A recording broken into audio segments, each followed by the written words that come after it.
Imagine a man so dangerous that even maximum security prisons couldn't contain him. A criminal whose mere presence turned a fortified prison into a battlefield. Guards feared him, inmates avoided him, and even the toughest criminals whispered his name in fear.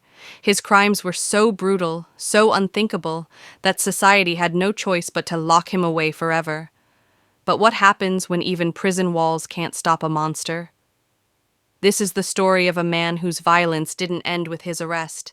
He wasn't just another prisoner, he was a force of destruction, defying every system meant to control him. His reign of terror didn't stop in the outside world, it only evolved behind bars. Some say he was more powerful inside prison than he ever was outside. Every attempt to subdue him failed. Solitary confinement, high security cells, and even 24/7 surveillance couldn't contain his madness. He manipulated guards, terrorized inmates, and turned his prison sentence into a game of survival, where he was always the predator. Authorities had only one option left: a punishment so extreme, so severe, that it would finally put an end to his reign of terror. But was it justice or was it cruelty? And more importantly, did it work? This is the shocking story of the world's most dangerous prisoner and the punishment that shook the system to its core. Long before he became the most feared prisoner in the world, he was a nightmare roaming free. His crimes were not just brutal, they were beyond comprehension.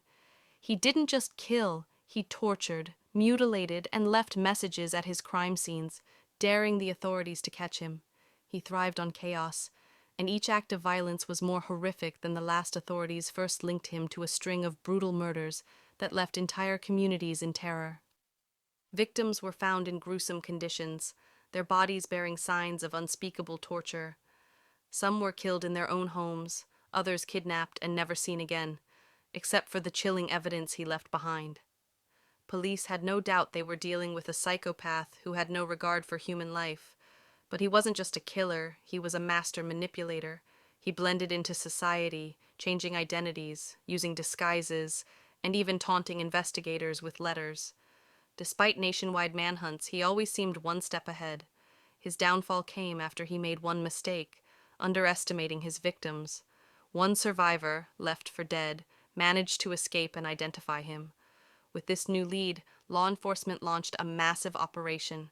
After months of pursuit, they finally tracked him down in a remote hideout, armed and ready for a final showdown. The arrest wasn't easy. He fought with a level of ferocity that stunned even the most experienced officers. But after a brutal struggle, he was finally subdued. Shackled and dragged away, he laughed, because he knew his story was far from over. Prison wasn't the end. For him, it was just the beginning. For most criminals, prison is the end of the road, a place of punishment, isolation, and regret. But for him, it was just another battlefield. The moment he stepped inside, it was clear he wasn't just another inmate. He was a predator in a cage full of prey. At first, the prison staff believed they could control him. Maximum security, solitary confinement, and constant surveillance were all in place. But he thrived in chaos. Within weeks, he had asserted dominance over the prison's most feared inmates. He didn't just fight, he destroyed anyone who challenged him. Guards quickly realized that traditional methods wouldn't work. He manipulated the weak, recruited the ruthless, and turned prison into his personal empire. He bribed corrupt officers, smuggled in contraband, and orchestrated violent attacks from inside his cell. Even in solitary, his influence spread like a disease. No prison rule could contain his brutality. He was responsible for riots, stabbings, and even murders behind bars.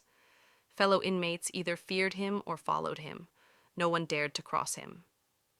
When guards tried to punish him, he lashed out, attacking officers, taking hostages, and leaving a trail of destruction in his wake. His reputation grew to legendary status. The warden was left with an impossible question. What do you do with a prisoner who refuses to be imprisoned? The answer would come in the form of a punishment so severe, so extreme, that it would change the way the world viewed justice forever. Murders and failed attempts to control him, prison authorities were left with no choice. Traditional punishments, Solitary confinement, restricted privileges, and maximum security had all failed. He thrived on suffering, whether it was his own or that of others. The system had never encountered a prisoner like him before. So, they decided to make an example of him. His punishment was unlike anything ever seen. First, he was placed in permanent isolation, a custom-built underground cell with no windows, no human contact, and complete silence.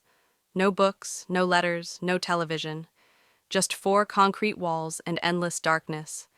His meals were delivered through an automated system, ensuring no guard ever had to face him. But that wasn't enough. The authorities went even further, stripping him of every ounce of control.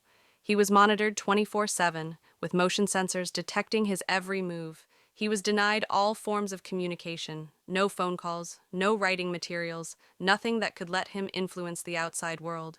Yet, the most extreme measure was sensory deprivation. He was fitted with noise-canceling headgear and subjected to complete darkness for hours at a time. The goal was to break him, not just physically, but mentally.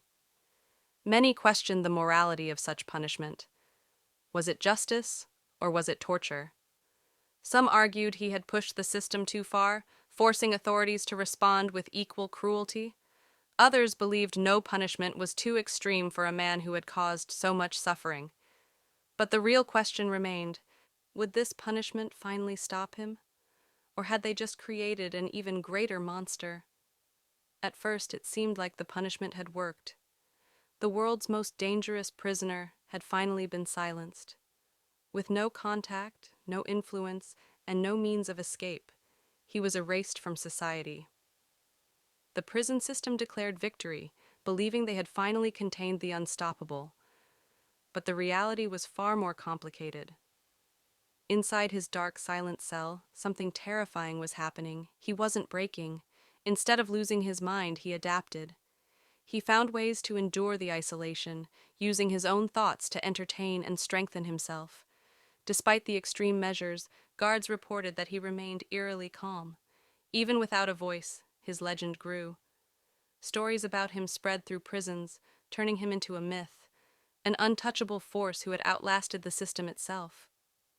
Outside prison walls, his punishment sparked a fierce debate.